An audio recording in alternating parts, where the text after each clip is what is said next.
not only are you working at the cutting edge of AI and LLMs, you're actually building the cutting edge. When I first came to Anthropic, I was like, oh my God, I really love front-end engineering. And then the reason why I switched to research is because I realized, oh my God, Claude is getting better at front-end. Claude is getting better at coding. I think Claude can develop new apps. What skills do you think will be most valuable going forward for product teams in particular? Creative thinking, and you kind of want to generate a bunch of ideas and filter through them in order to build the best product experience. I think it's actually really, really hard to teach the model how to be aesthetic with really good visual design, or how to be extremely creative in the way they write. What do you think people most misunderstand about how models are created? When you taught the model some of the self-knowledge of you actually don't have a physical body to operate in the physical world, the model would get extremely confused. Today, my guest is Karina Nguyen. Karina is an AI researcher at OpenAI, where she helped build Canvas, Tasks, the O1 chain of thought model, and more. Prior to OpenAI, she was at Anthropic, where she led work on post-training and evaluation for the Claude 3 models, built a document upload feature with 100K context windows, and so much more. She was also an engineer at New York Times, was a designer at Dropbox and at Square. It's very rare to get a glimpse into how someone working on the bleeding edge of AI and LLMs operates and how they think about where things are heading. In our conversation, we talk about how teams at OpenAI operate and build product, what skills she thinks you should be building as AI gets smarter, how models are created, why synthetic data will allow models to keep getting smarter, and why she moved from engineering to research after realizing how good LLMs are going to be at coding. If you enjoy this podcast, don't forget to subscribe and follow it in your favorite podcasting app or YouTube. It's the best way to avoid missing future episodes, and it helps the podcast tremendously. With that, I bring you Karina Nguyen. This episode is brought to you by Interpret. Interpret unifies all your customer interactions, from Gong calls to Zendesk tickets to Twitter threads to App Store reviews, and makes it available for analysis. It's trusted by leading product orgs like Canva, Notion, Loom, Linear, Monday.com, and Strava to bring the voice of the customer into the product development process, helping you build best-in-class products faster. What makes Interpret special is its ability to build and update customer-specific AI models that provide the most granular and accurate insights into your business, connect customer insights to revenue and operational data in your CRM or data warehouse to map the business impact of each customer need and prioritize confidently, and empower your entire team to easily take action on use cases like win-loss analysis, critical bug detection, and identifying drivers of churn with Interpret's AI assistant, Wisdom. Looking to automate your feedback loops and prioritize your roadmap with confidence like Notion, Canva, and Linear? Visit entrepret.com/Lenny to connect with the team and to get 2 free months when you sign up for an annual plan. This is a limited time offer. That's entrepret.com/Lenny. This episode is brought to you by Vanta, and I am very excited to have Christina Cassiopo, CEO and co-founder of Vanta, joining me for this very short conversation. Great to be here. Big fan of the podcast and the newsletter. Vanta is a longtime sponsor of the show, but for some of our newer listeners, what does Vanta do and who is it for? Sure. So we started Vanta in 2018, focused on founders, helping them start to build out their security programs and get credit for all of that hard security work with compliance certifications like SOC 2 or ISO 27001. Today, we currently help over 9,000 companies, including some startup household names like Atlassian, Ramp, and LangChain, start and scale their security programs and ultimately build trust by automating compliance, centralizing GRC, and accelerating security reviews. That is awesome. I know from experience that these things take a lot of time and a lot of resources, and nobody wants to spend time doing this. That is very much our experience, both before the company and to some extent during it. But the idea is with automation, with AI, with software, we are helping customers build trust with prospects and customers in an efficient way. And, our joke, we started this compliance company, so you don't have to. We appreciate you for doing that. And you have a special discount for listeners. They can get $1,000 off Vanta at vanta.com/Lenny. That's VANTA.com/Lenny for $1,000 off Vanta. Thanks for that, Christina. Thank you. Karina, thank you so much for being here. Welcome to the podcast. Thank you so much, Lenny, for inviting me. I'm very excited to have you here because not only are you working at the cutting edge of AI and LLMs, you're actually building the cutting edge of AI and LMs. You recently launched this feature, which is basically the first agent feature of OpenAI. I also just did this survey. I don't know if you know about this. I did a survey of my readers and asked them what tools do you use every day in your work and most use. And ChatGPT was number one, above Gmail, above Slack, above anything else. 90% of people said they That's use crazy. ChatGPT regularly. It's absurd. And it wasn't around 2 years ago. Yeah. Also, we're recording this the week that OpenAI announced Stargate, which is this $500 billion investment in AI infrastructure. So there's just like a lot happening constantly in AI, and you have a really unique glimpse into how things are working, where things are going, how work gets done.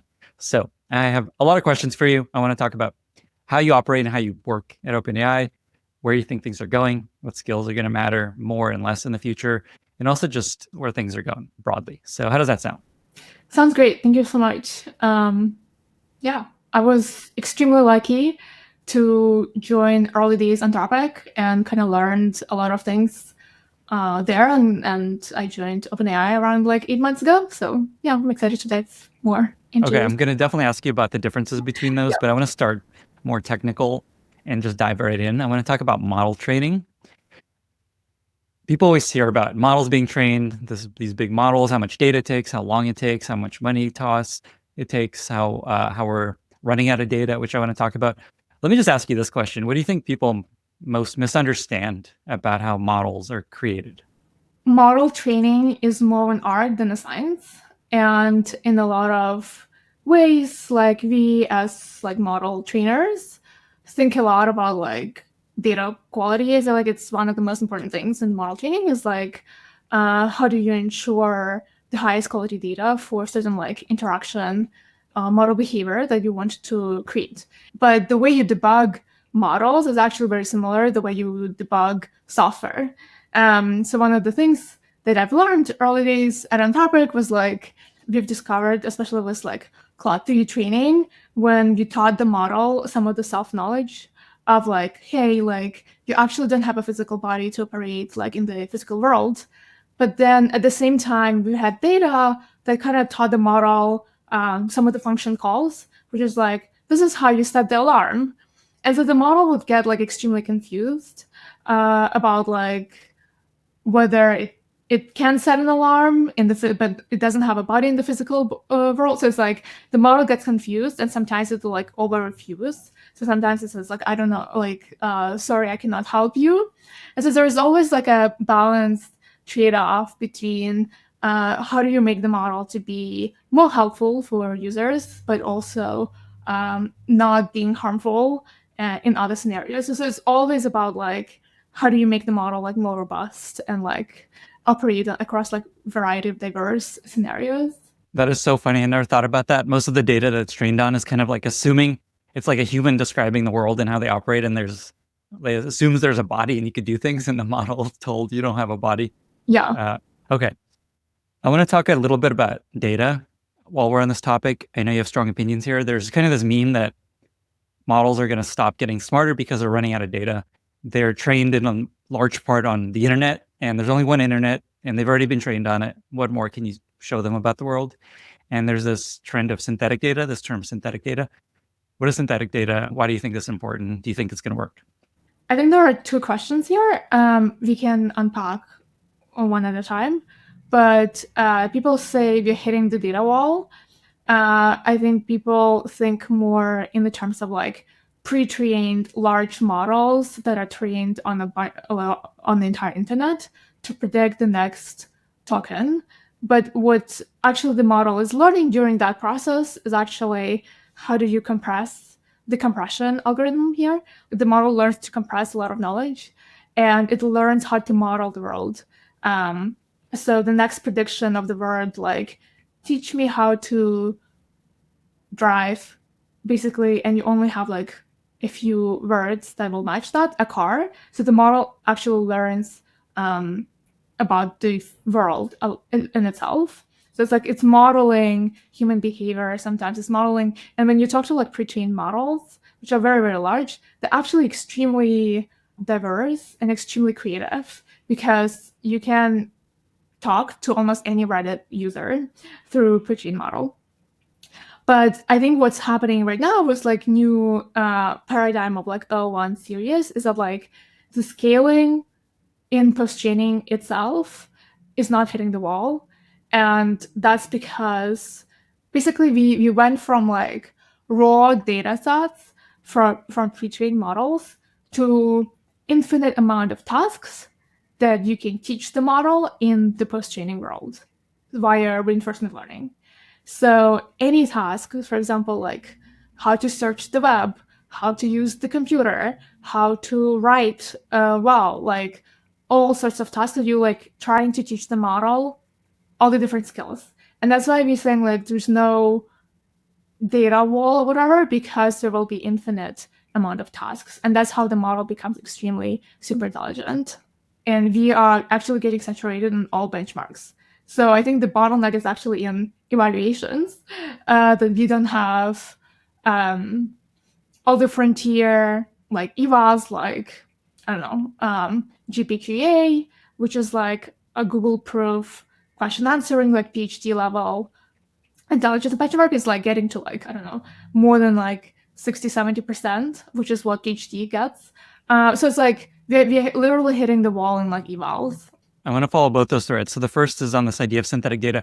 Is a simple way to understand it that the models are generating the data that future models are trained on, and you ask it to generate all these ways of doing stuff, all these tasks as you described, and then the newer model's trained on this data that the previous model generated. Some tasks are synthetically curated. So this is like an active like research area, is like can you synthetically construct like new tasks for the model to like learn. Sometimes, like when you develop products, you get a lot of like data from the product and like user feedback, and you can use that data too in like this like post-training world. Sometimes you still want to like use like human data, because actually some of the tasks can be like really really hard to like teach. Like experts like only know like certain knowledge about like some chemicals or like biological knowledge, so like you actually need to tap into the expert knowledge a lot. So yeah, I think to me like synthetic data training is more for like product. It's like a rapid model iteration for certain like product outcomes, and we can dive more into, but the way we made canvas and tasks and like new like product features for ChatGPT was mostly done by synthetic training. Let's actually get into that. That's really interesting. I want to talk about evals, but let's follow that thread. So talk about how this helped you create Canvas. So when I first came to OpenAI, I really had this idea of like, okay, like it would be really cool for ChatGPT to actually like change the visual interface, but also change like the way it is with people. So going from like being a chatbot to more of a collaborative agent and a collaborator, it is like a step towards like more agentic systems that become like innovators ultimately. And so the entire team of like applied engineers, designers, product, like research kind of like got like formed in the air, almost out of like nothing. It's just like a collection of people who just like got together, and we rapidly started iterating with each other. Actually, like Canvas is like one of the, I would say like the first project at OpenAI where researchers and applied engineers started working together from the very beginning of the product development cycle. And I think like there's a lot of things that we have learned on the way, but I definitely came to with the mindset of like we need to do like a really rapid model iteration such that like it will be much easier for engineers to work with the latest model possible, but also learn from like user feedback or like early like internal dog food. How do we improve the model very rapidly? And it's really hard to like kind of like figure out like how people, when you deploy a product, how people would be able to like use it. And so like the way you synthetically train the model is basically figuring out like what are the most core behaviors that you want this product feature to do. And for Canvas, for example, it came down to like three main behaviors. It was, how do you trigger Canvas for prompts like write me a long essay when the user intention is mostly like iterating over long documents, or write me a piece of code. Or when to not trigger Canvas for prompts like, can you tell me more about president, like, I don't know, so some of the general questions. So you don't want to like trigger Canvas because the user intention is mostly getting answer, not necessarily like iterate over the long document. The second behavior is how do we teach the model to update the document when the user asks? So one of the behaviors that we taught the model is actually have like the some agency and autonomy to literally go to the document and like select specific sections and either delete it or edit, so highlight it and rewrite certain sections. So sometimes the user would just like say, change the second paragraph to be something friendlier. And we would have to like teach the model to literally find the second paragraph in the document and change it to a friendly tone. So basically you teach both like how to trigger like edit itself, but also how do you teach the model to get higher quality edit for that document. In case of like coding, for example, there's also like the question of like how good the model is at like completely rewriting the document versus like having like very specific targeted edits. So that's like another like layer of decision boundary within like edit itself. Is like select the entire document and like rewrite completely, or you want to like have like very targeted custom behavior. And you know, like when we first launched the model, we would bias the model towards like more rewrites because we thought the quality of the rewrites were like much higher. But over time, we're like kind of shifting based on like user feedback and what they are learning from iterative deployment. Lastly, the third behavior that we taught synthetically the model is how to make comments on any document. So the way we used it is like we would use a one model to like simulate like user conversation. Let's say like write me a document about XYZ. But then we used O1 to like produce the document. And then we kind of injected like user prompt to be like, oh, make some comments, critique my piece of writing, or critique this piece of writing that you just made.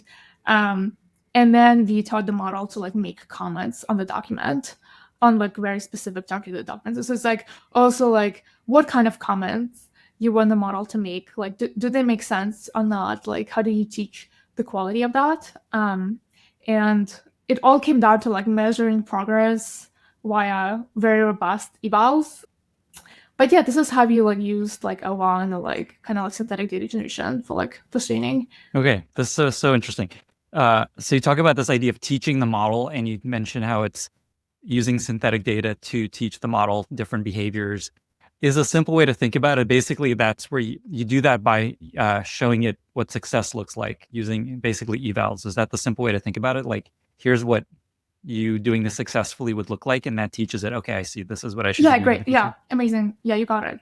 Okay, got it. I want to start unpacking what your day-to-day looks like as you're building these sort of things. Is it like you sitting there talking to some version of ChatGPT, crafting these evals? Sometimes I do that. Sometimes I do sit with ChatGPT. Actually, I think I learned this so much from Anthropic. It's like people spend so much time just like prompting models and like qualitatively bash all the time, and you actually get a lot of new ideas. How do you make the model better? It's like, oh, like this response is kind of weird. Like, why is it doing this? And you start like debugging or something, or like you start like figuring out like new methods of like how do you teach the model to respond in a different way, like have better personality, let's say. So it's the same thing of like how personality is made like in the models within those. It's like very similar methods.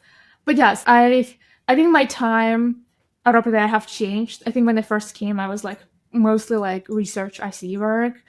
So I was like building a lot of like, I was like writing code, like, you know, training models, writing evals, working with PMs and like designers to like teach them how to like even think about like evaluations. I think that was like really cool experience. And I think this is like a an adoption of like how do we like do this like product management of like AI features or like AI models. Yeah, but now it's like mostly like, like management and like mentorship. I'm still like doing SC like research code after like 4 p.m. although, but yeah, it's kind of like changed. All right, don't talk too much about being a manager because Okay. everyone's firing their managers. Who needs managers anymore? That's what I hear now. Just kidding. It's interesting that so much of your time was spent on teaching product teams how evals integrate and how important that is. And I've heard this a few times and I haven't personally experienced it yet. So I think it's an important thread to follow, is just how writing these evaluations is going to become increasingly an important part of the job of product teams, especially when they're building AI features and working with LLMs. So can you just talk a bit more about what that looks like? Is it like sitting there with an Excel spreadsheet, basically showing like, here's the input, here's the output, here's how good the result was? Talk about what that actually looks like very practically. It certainly depends like on the what you're developing, but there are various types of like evaluations. So sometimes I do ask product managers, or there's also like new role that we have like model designers to kind of like go through some of the user feedback maybe, or like think of like various like user conversations that should have triggered, like under these circumstances it should trigger Canvas, and then you have this like ground truth label of like, okay, with this conversation it should like trigger Canvas, under this conversation it should not trigger Canvas, and you have this like very deterministic kind of like eval that for like decision-oriented behaviors is like this. When we were launching tasks, for example, like how do you make correct schedules is like actually really hard for the model. But we built out like some of the deterministic evaluations that is like, okay, like if the user says like 7 p.m., it should like the model should say 7 p.m. So you can like have like deterministic evals, whether it's like pass or fail. So yeah, and like the way it works is like sometimes I ask product managers to just like go create like a goal sheet, like have different tabs and like what's the current behavior, what's like the ideal behavior, and like why, or like some notes. And sometimes we usually use it for eval, sometimes we use it for training, because like if you give the spreadsheet to like a one model, it can probably figure out like how to teach itself a good behavior. And I think there are second type of like evals that is kind of more prevalent is like human evaluations. And you can have specific trainers, or you can have like internal people to when you have like a conversation of the prompt, and then you have like various completion of models, you kind of choose the win rate, which model is the best, which model produced the highest quality comment or edit, and then you can have like continuous win rates. And as you develop new models, it should always like win over the previous models. So it depends on what you want to measure. It's so interesting. Like basically what I'm hearing, and this is something I'm learning about as I talk to people, is product development might move from this like, here's a spec PRD, let's build it together, and then cool, let's review it. Are we happy with this? From that to, hey, AI, build this thing for me, and here's what correct looks like. And I'm spending all my time on what does correct look like on evals, essentially. You definitely want to like measure progress of your model, and this is where evals is because like you can have prompted model as a baseline already, and the most robust evals is the one where prompted baselines get the lowest score or something, and then because then you know like, okay, if you trained a good model, then it should like just like hill climb on that eval all the time, while not like also like regressing on like other intelligence evals. So it's like I think it's more that's what I'm saying, like it's more of an art than science. It's like, okay, like if you optimize the model for this behavior, like you kind of don't want to like brain damage in like other areas of intelligence, or and this is happening like all the time in every lab, in every like research team. I would say like prompting is like also a way to like prototype like new product ideas. Like early days at Anthropic, when I was working on like file uploads feature, I remember I was just like, prompting the model to just like, I mean, when we were like launching like 100 key contexts, I was just like prototyping this in my local browser. I did the demo, like people really, really loved it. And they just like wanted like API for like file uploads or something. And then that's when it clicked to me. Like I also like wrote a blog post a long time ago. Like it clicked to me like prompting is like a new way of like product development or like prototyping for designers and for like product managers. For example, one of the features that I wanted to do is like have like personalized personalized starter prompts. So whenever you come to like Claude, like it should like recommend you like starter prompts based on what your interests are. And so like you can literally do it like prompting for that. To And I experiment guess with like that. another feature was like generating titles for the conversations. It's a very small like micro experience, but I'm really proud of. The way we did that was because we took like 5 latest conversation from the user and like asked the model like what's the style of the user, and then like for the next kind of new conversation, the generated title will be of the same like style. It's just like really little like micro experiences like this. That's so But cool. yeah, Did you do that at Anthropic or at OpenAI? I don't topic. Okay, Yeah. cool. I love the file upload feature that Claude has, by the way. Oh, ChatGPT doesn't have that yet. Is that right? I think it has. I think like the Some way it's version of it. implemented is like very different though. Okay, maybe it's the PDF feature because I use it Yeah, all the time with Claude. Okay, that's cool. someone needs to get on that. Man, it's wild how many features you built that I use every day and that many people use every day. This prototyping point you made is really important. It's something that comes up a ton on this podcast also, of how that is maybe the way that AI has most impacted the job of product builders recently, is just prototyping. Instead of going from showing just like, here's a PRD, here's a design, PMs more and more just, here's the prototype of the idea that I have and it's working. You can play with it. Yeah. Yeah. Okay. I want to spend a little more time on how you operate. So you talked about, you built this in Launch tasks feature. Is that the way you describe your tasks? Yeah. So talk about how that emerged, and let's better understand just how you collaborate with product teams and how OpenAI works in that way, whatever you can share there. I think Canvas and tasks are going into the bucket of like projects where it's like more like short or like medium terms. And actually the way Canvas and tasks came about to be was like, it started with like one person prototyping and creating like a spec. It's kind of like PRD. It's like creating a spec of like the behavior of the model. I don't think like tasks is like extremely like groundbreaking feature necessarily. What makes it like really cool is because the models are so general, model can now search. They can like write sci-fi stories. They can like search for stocks. They can like summarize the news every day.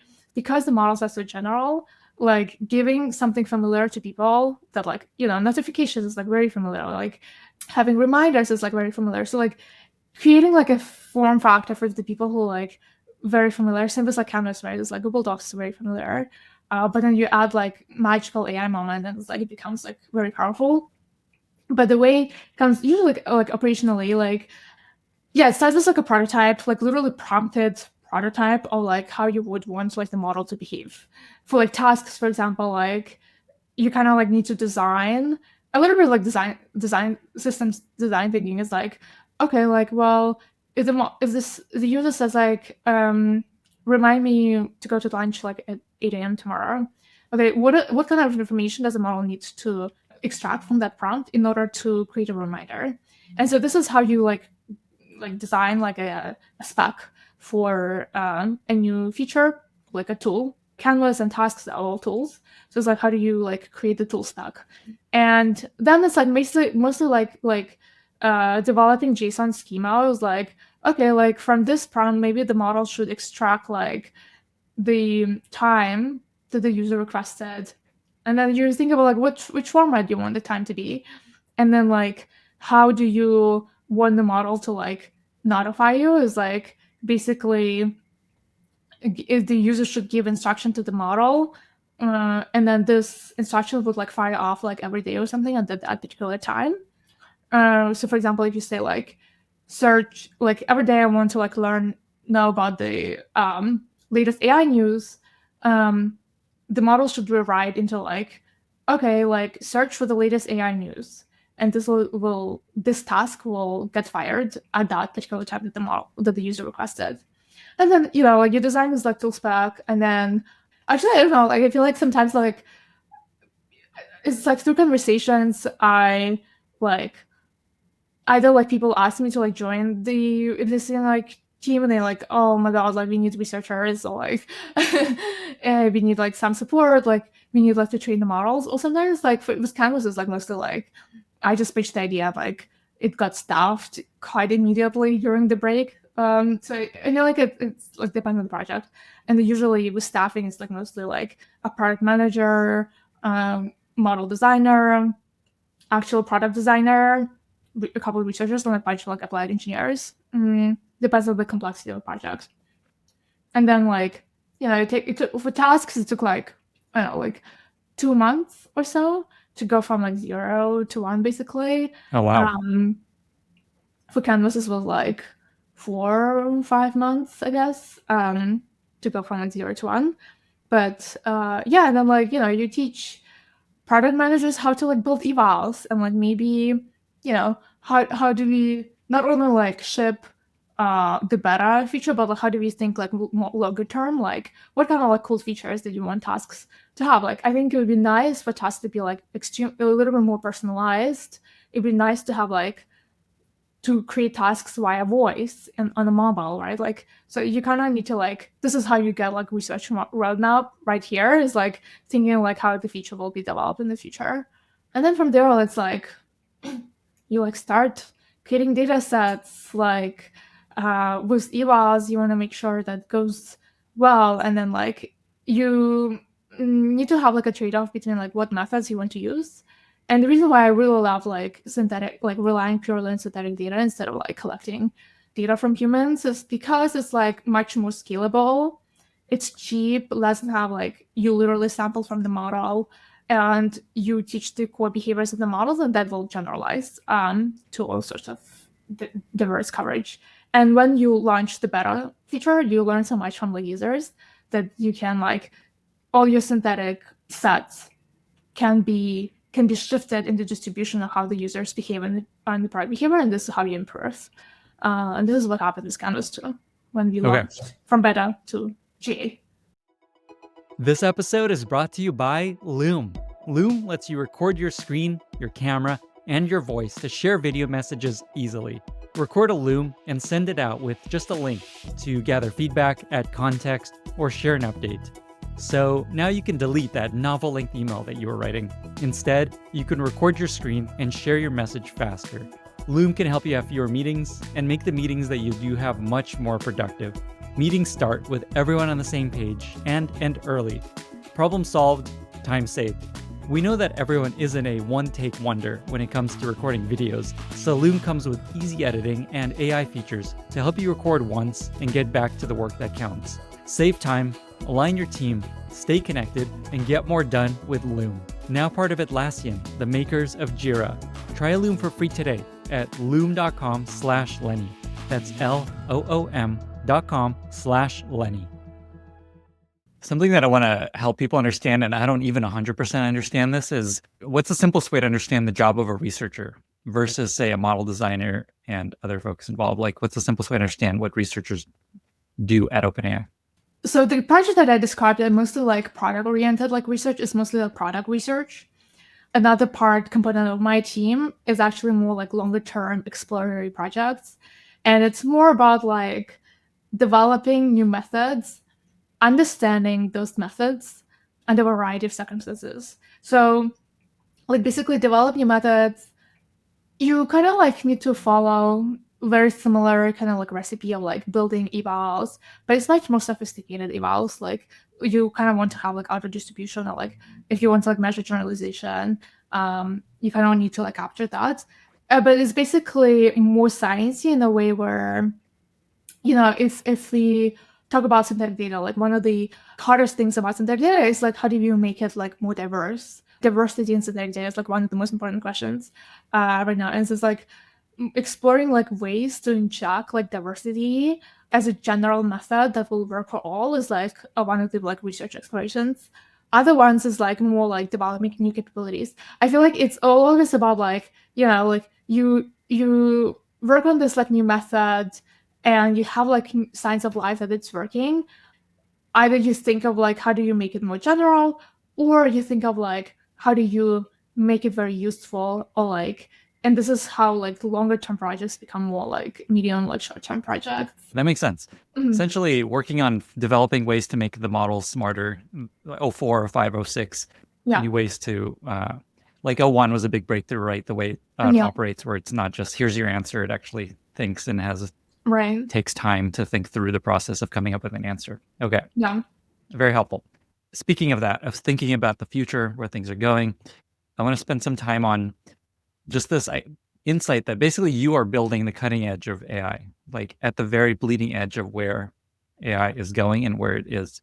And so I'm very curious to hear just your take on how you think things are going to change in the world and how people work based on where you see things are going. And I know it's a broad question, but let's say like in the next 3 years, how do you see the world changing? How do you see people's way of working changing? It's a very humbling experience to be in both labs, I guess. Like, to me, when I first came to Anthropic, I was like, oh my God, I really love front-end engineering. And then like the reason why I switched to like research is because I realized at that time is like, oh my God, like Claude is getting better at like front end.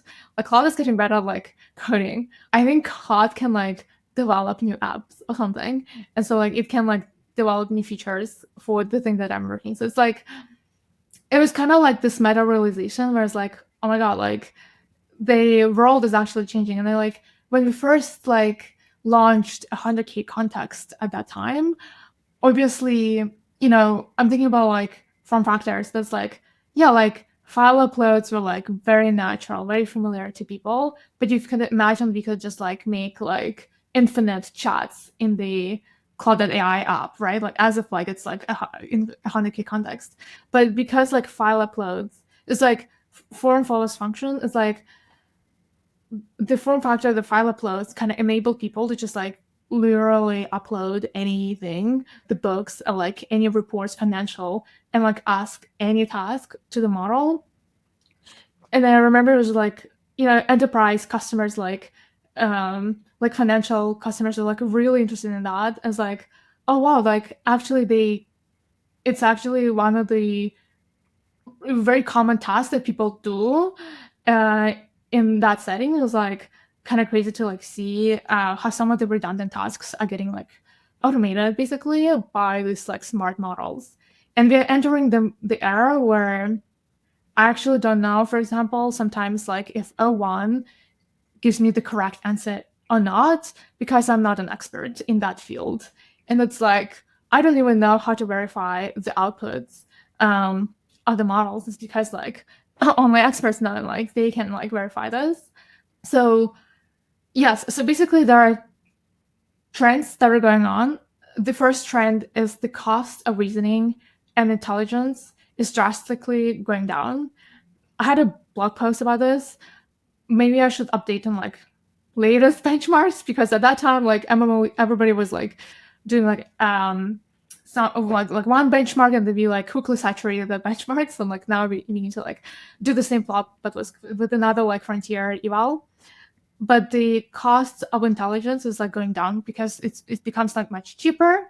Small models are becoming even smarter than like large models, and that's because of like the distillation research. This happened with like Claude 3 Haiku. I was like working on like post-training like Claude 3 Haiku, and I realized it was much smarter than like Claude 2, which was like way bigger, like something like that. But like the power of like small models become very intelligent and fast and cheap.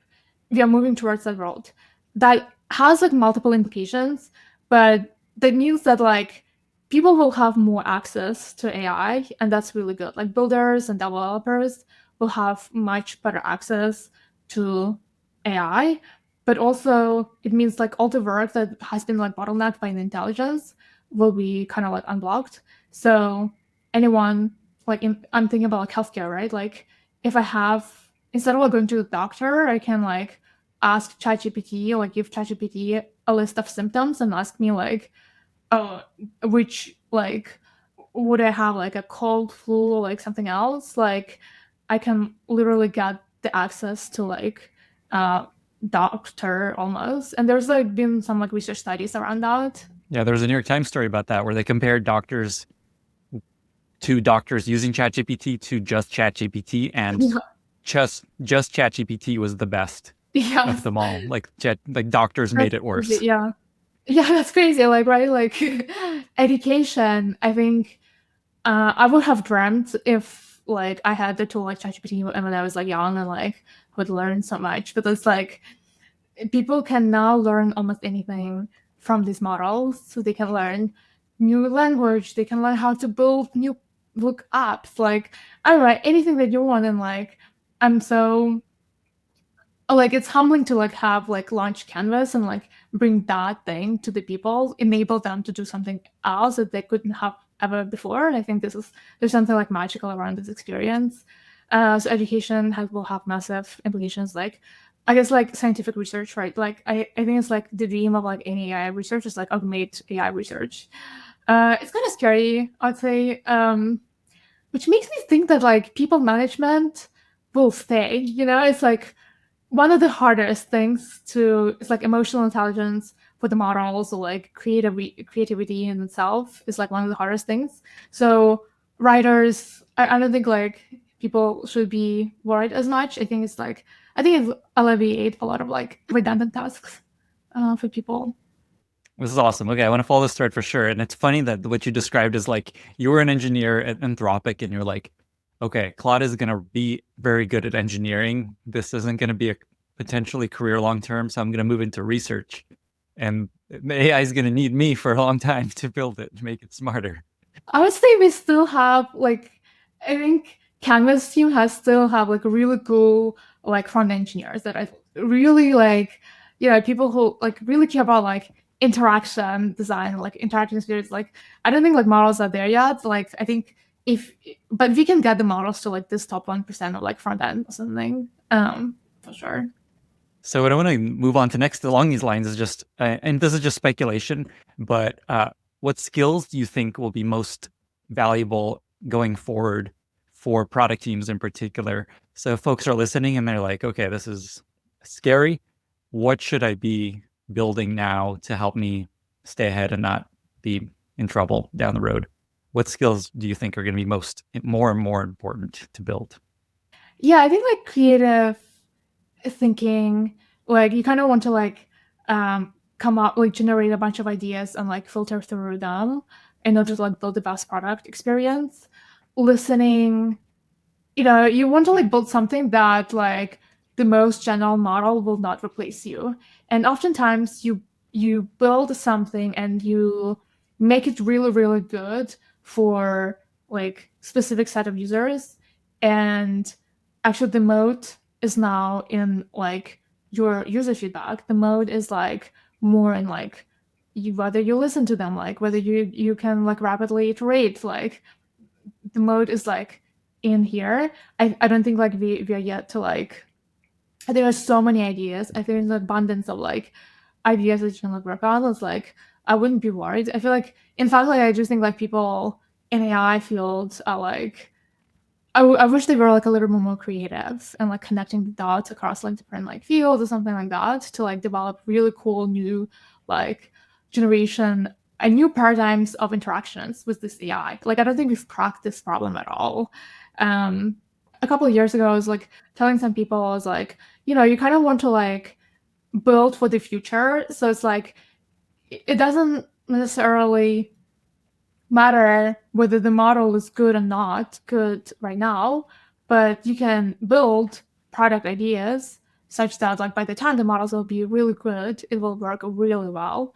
And I think it just like happened naturally. Like for example, like at Anthropic, like right, like the Claude artifacts, and I feel like early days of Canvas was like back in like 2022, like before ChatGPT, like writing IDE was like kind of like ChatGPT, but I feel like Claude 1.3 model itself was like not there to like make like really extreme good like high quality edits, for example, like coding. And I feel like I see like startups like Cursor, and it's like doing super well. Like, and that's because they like iterate so fast. They like invent like new ways or like training models. They move really fast. They listen to like users. Like massive distribution is like, yeah, it's kind of cool.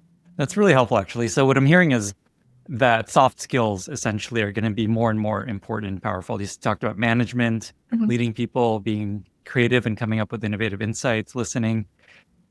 There's a post I wrote that I'll link to where I try to analyze how AI will impact product management. And we're actually very aligned. And my sense was the same thing, that soft skills are going to become more and more important. And the things that are going to be replaced is the hard skills, which is interesting because usually people value the hard skills like coding, design, writing really well.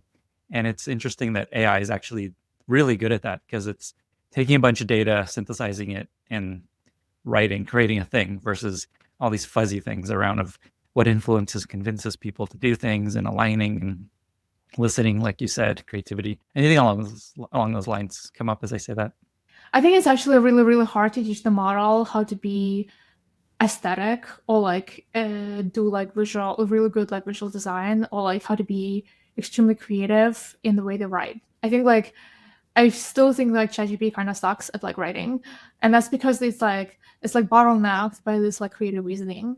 I think like prioritization is like one of the most important. Like I think like um for a manager, I feel like I actually like AI research progress is bottlenecked by like management, like research management, is because you have like constrained set of compute and you need to like allocate the compute to the research paths that you feel the most convinced about. It was like you need to like you need to have like a really high conviction in the research paths to put the compute, and like it's more like return on investment kind of situation. It's like okay, yeah, like I'm thinking a lot about like okay, like how to across all my projects, which projects are higher priority. It's like prioritization, and also like on the lower level, it's like which experiments are really important to run right now and which are not, and like cut through the line. So I think like prioritization, communication, like management, people skills, like empathy, like understanding people, like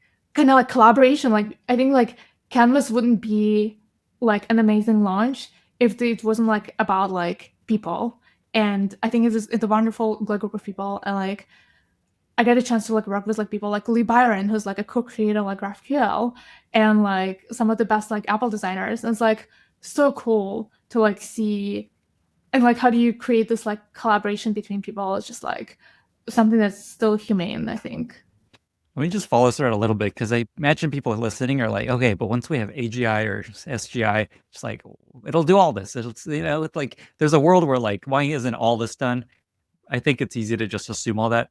I'm curious, this idea of creativity and listening, why you think AI isn't good at it, other than it's just very hard to train it to do this well. Is there anything there of just like why this is especially difficult for AI and LLMs to get good at? I think currently it's difficult for many reasons. I think it's still like an active like research area, and it's something that like I think my team is like working on. Is like, okay, how do we teach the model to be like more creative in like the writing? And actually like thinking like this new paradigm of like the models think more should actually lead to like better writing in itself. But like when it comes down to like idea generation or like um discriminating of like what is a good like visual design and not, I feel like it hasn't had learned like examples from like people to discriminate it very well. I do think it's because like there are not that many people who are like actually like really like it's not like accessible to like models to learn from these people, I guess. So I guess like that's why it sucks. Yeah, that makes sense. Basically, there's not enough of you yet. Researchers teaching it to do these things slash people that have incredible taste and Yeah. creativity that can teach these things. You could argue this will come, but Right. I'm not. We don't need to keep going down that thread. Yes. Let me ask you a specific question. In this post I wrote, I made this argument that a lot of people disagreed with, that strategy is something that AI tooling will become increasingly great at and take over. There's this sense that that's a thing that people will continue to be much better at, and you can't offload to AI, basically developing your strategy, telling you what to do to win. My case isn't strategy just take all the inputs, all the data you have available, understand the world around you, and come up with a plan to win. Feels like AI would be, like an LLM would be incredibly smart at this. What's your take? I think so too. I think like again, like you teach the model all sorts of like tools and like capabilities and like reasoning, right? And it's like when it comes down to like, especially for Canvas right now, it's been very cool to like for the model to just like aggregate all the feedback from users, like summarize me like the top 5 like most painful flows like user experiences, and then like the model itself is like very capable of like thinking of like knowing how it's being made, figure out like how to like create a data sets for itself to like train on it. And I don't think like we are far away from that kind of like self-improvement, models becoming like self-improved via like then like the product development is basically kind of like self-improving, like it's kind of like its own like organism or something. Yeah, like again, like strategies like it's more like data analysis and like coming up with like I think what models are really good at is like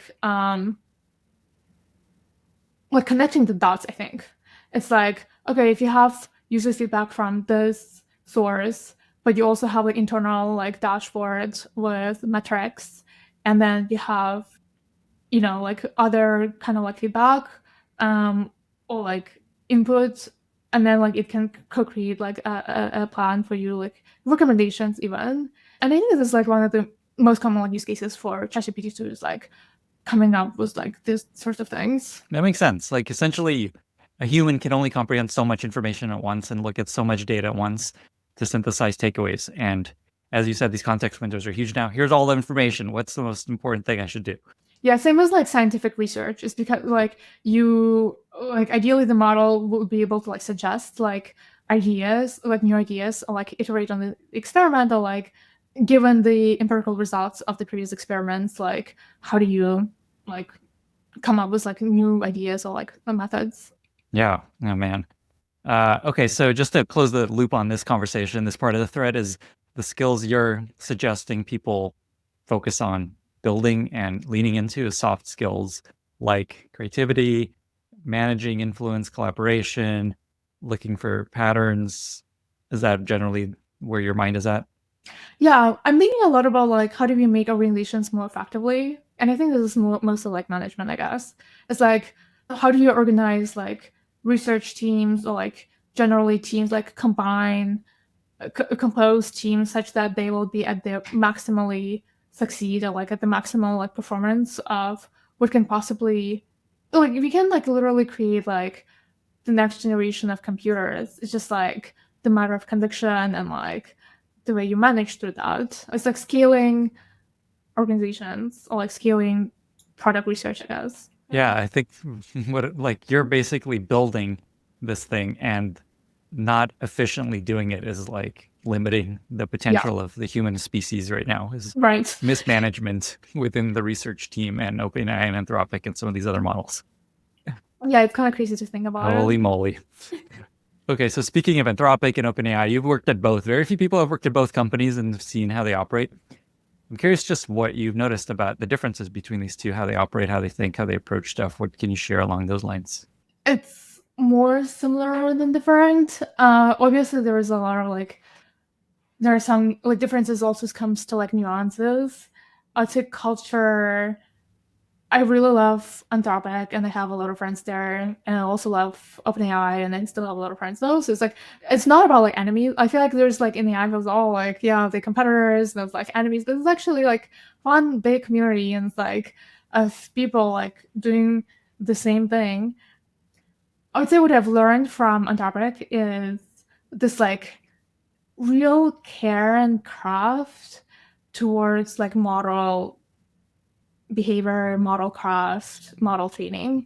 And I've been thinking a lot about like, okay, like what makes Claude and what makes ChatGPT. And it's like, actually, it comes down to like operational processes that kind of lead to the outputs to the model. is the outputted model. And it's like the reason why Claude has so much more personality and like is more like a librarian. I don't know, like I don't know. I'm like visualizing Claude being like a librarian, someone like a very like nerdy or something.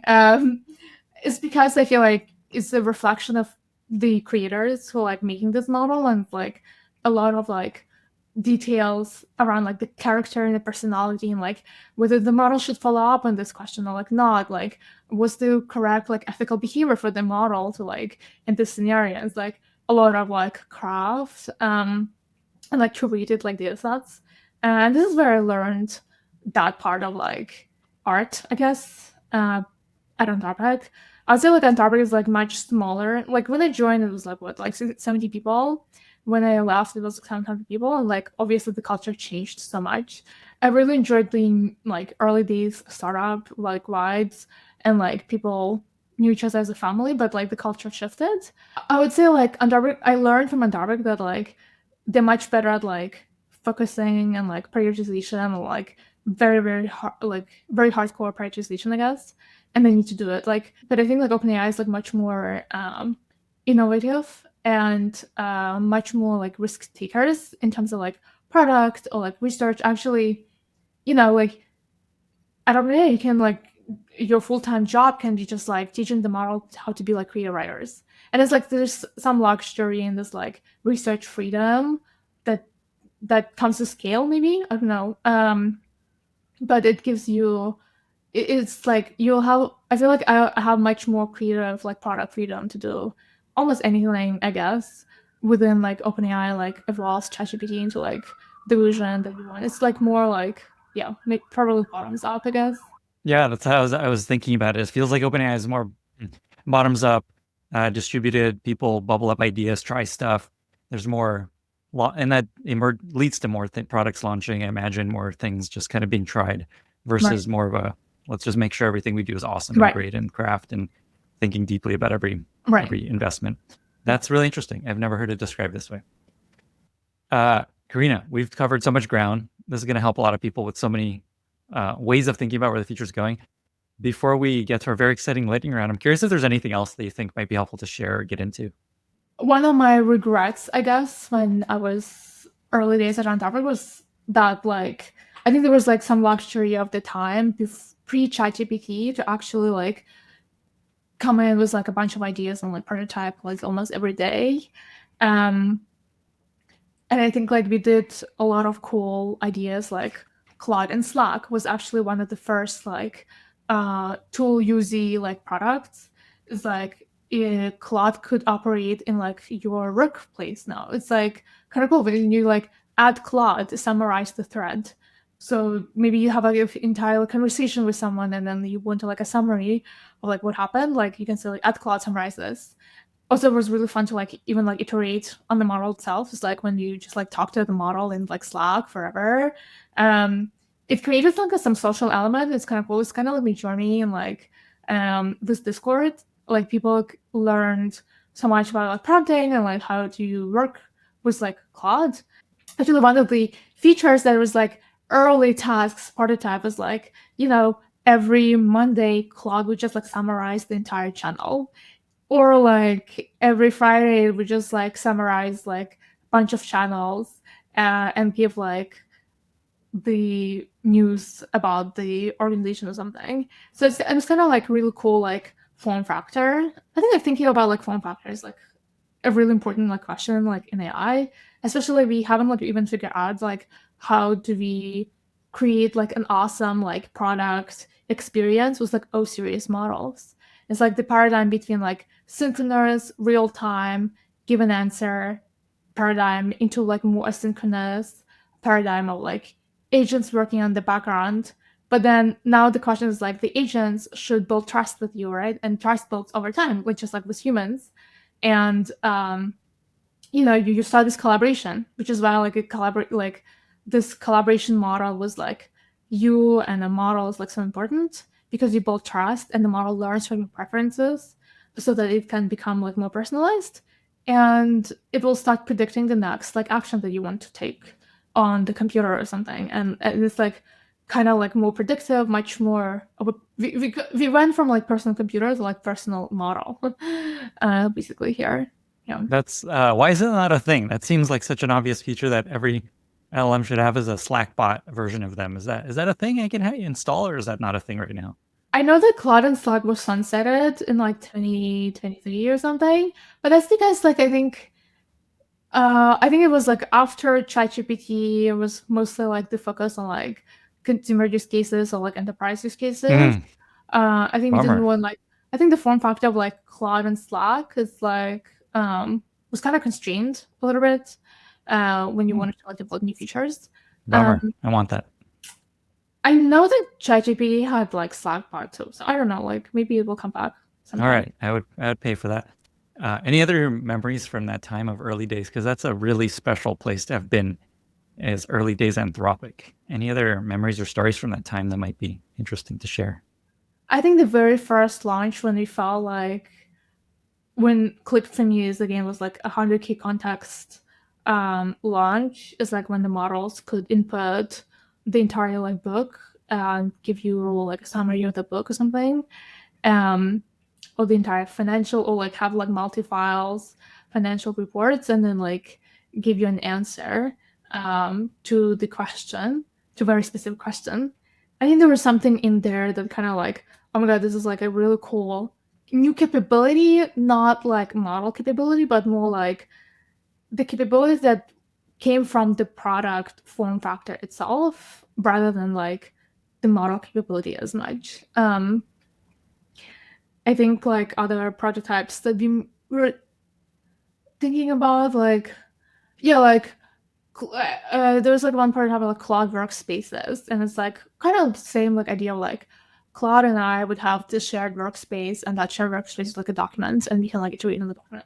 And I feel like sometimes the ideas, like product ideas, lag, and they lag for like 2 years, just like in this case. It's interesting. There's these milestones that kind of open up our view of what is happening and where things are going. ChatGPT, I think, was the first of just like, wow, this is much better than I would have thought. You talked about 100K context windows where you could upload a book and ask it questions, have it summarized. I actually use that all the time when I have interview guests and they wrote a book. I sometimes don't have time to read the whole book, so I use it to help me understand what the most interesting parts are, and then I actually dive into the book, just to be clear. And then, I don't know, maybe like voice was another one where you could talk to, say, ChatGPT. Are there any other moments there that you're like, wow, this is much better than I thought it was going to be? Yeah, I think like computer use agents, like the model operating your desktop, and you can essentially think of like, you know, new kind of like experience where the model can learn the way you browse, and from that preference it can just like browse as just like you. And it's kind of like simulated like persona. And it's actually very similar to the idea of like, okay, like maybe Sam Altman doesn't have a lot of like time. Maybe I want to like talk to like his simulation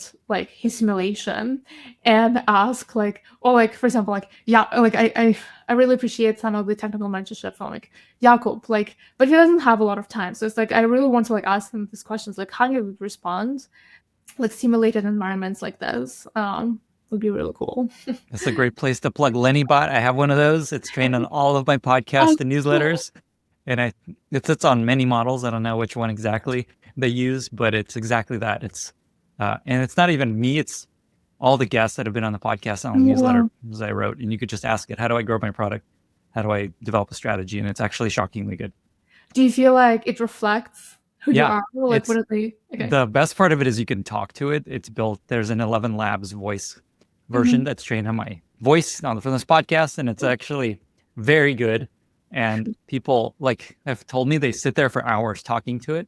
Wow. And somebody told it, interview me like I am on Lenny's podcast, ask me questions about my career. And he did a half-hour podcast episode with Lenny. Oh my god, that's so fun. It's incredible. Future is wild. Yeah, I think like content transformation is like, you know, like I would imagine sometime like, you know, when you generate a sci-fi story in Canvas, like you can like transform this into like audiobook, like very natural like content transformation from like one media to another medium. I think like one of my earliest inspiration is like one of the last episodes of like Westworld, where I don't know spoil, but where Dolores comes to her work at the time, and she comes to like this like new workspace, and she starts like writing a story, and then as she writes a story, like a 3D like virtual reality starts like creating on the fly. So I kind of want to create that. Kind of cool. Wow. Speaking of medium, I guess I was wondering if I should go in this direction or not, but real quick, Kevin Weil / Kevin Wheel, I don't know exactly how to pronounce his last name, the CPO of OpenAI.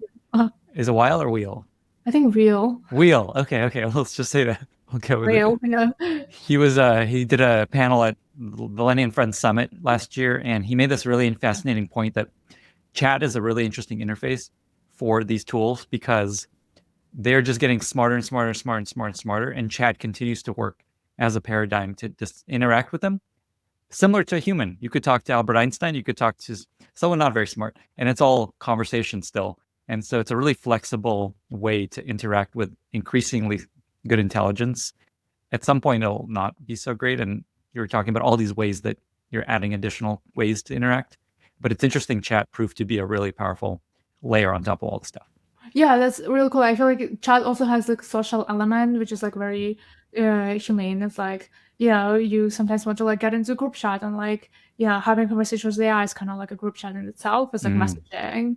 I feel like this idea of like, how do you build like features like this? Like, I see tasks as like this like general kind of like feature that will scale very nicely as the models will develop like new capabilities as well. So it's like the model will be able to like do better like searches and like create new like come up with like more creative like writing on like render React apps and like HTML like apps, and like you can have like every day a new puzzle for you, like every day like continue the story from the previous days. It's like it scales very nicely.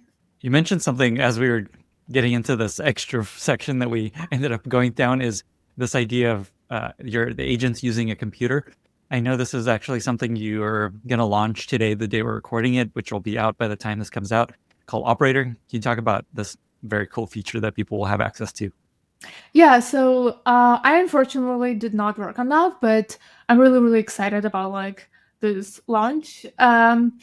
It's basically an agent that can complete the task in its own like virtual computer, like in its own virtual environment. You can do any literally task, like order me a book on Amazon, and then ideally the model will either like follow up with you like which book do you want, or like know you so well that it will like start recommending like, oh, here's the 5 books that I might recommend to you to buy, and then like you hit like help me buy, and then the model goes off into its own like virtual little browser and like complete the task and buy the book on the Amazon. And then if you give the model like credentials, credit cards, obviously it comes with like a lot of trust and like safety, then it will just complete the thing for you. It's a virtual assistant.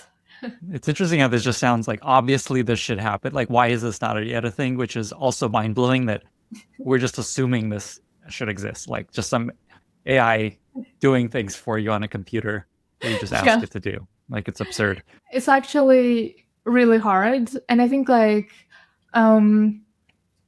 you're still cracking this, but I feel like, I don't know if you use like Tuple. It's like a pair programming product. No.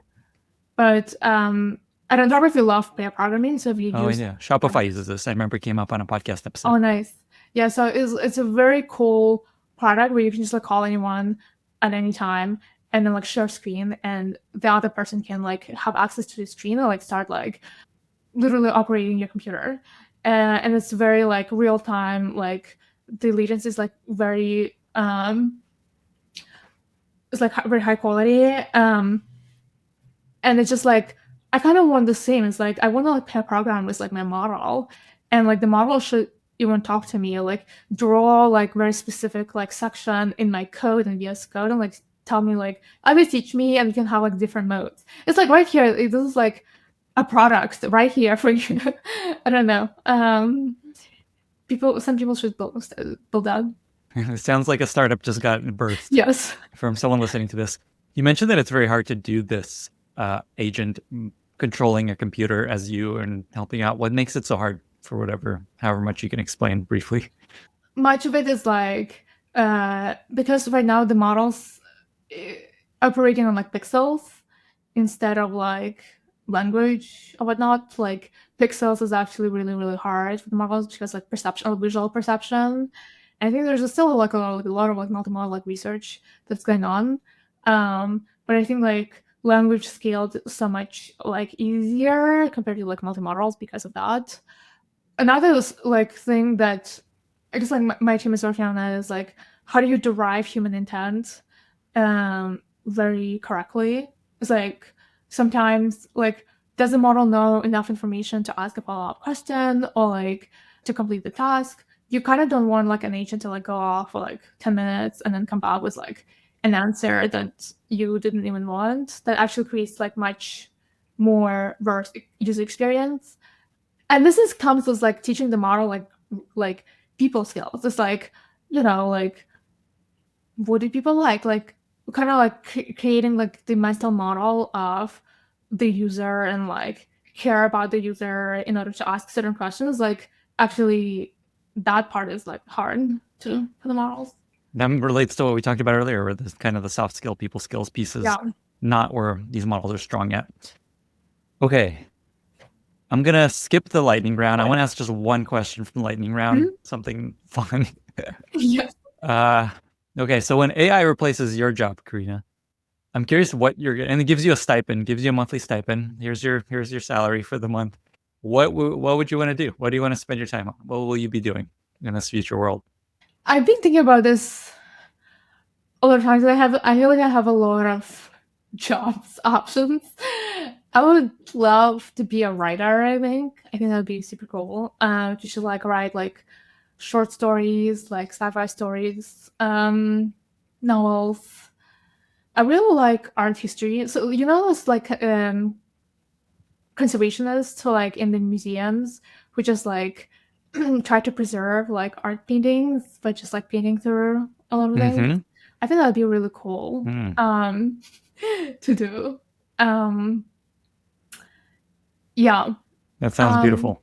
I don't know. What I'm hearing is you need to nerf these models to not get very good at writing so that you can continue. Although at that point, you don't need to do it you don't need people to buy it. You're just doing it for fun. So it doesn't even matter if they're incredibly good at writing or art conservation. Oh man, what an episode or a conversation. What a wild time we're living in. Karina, thank you so much for being here. 2 final questions. Where can folks find you online if they want to reach out and follow up on anything? And how can listeners be useful to you? You can find me. I'm on Twitter. It's Karina Nguyen. You can also shoot me an email on my website. And my team is hiring, and so like I'm looking for research engineers, research scientists, as well as like machine learning engineers, like people who come from like product engineers who want to like learn like model training. I'm actually hiring for like my team. My team is called like Frontier Product Research, and we train models, we develop new methods, but for product-oriented outcomes. What a place to work. Holy moly. What's the best way for people to apply for these very lucrative roles? I think you can shoot me a DM on Twitter. Okay. Or I'm yet to create a job description. Okay. This is the job description. Or you can apply under like post-training team. Yeah. Okay. You're going to get a flood of DMs. I hope you're prepared. Karina, thank you so much for being here. This was incredible. Thank you so much, Lenny. Bye, everyone. It was fun. Thank you so much for listening. If you found this valuable, you can subscribe to the show on Apple Podcasts, Spotify, or your favorite podcast app. Also, please consider giving us a rating or leaving a review, as that really helps other listeners find the podcast. You can find all past episodes or learn more about the show at lennyspodcast.com. See you in the next episode.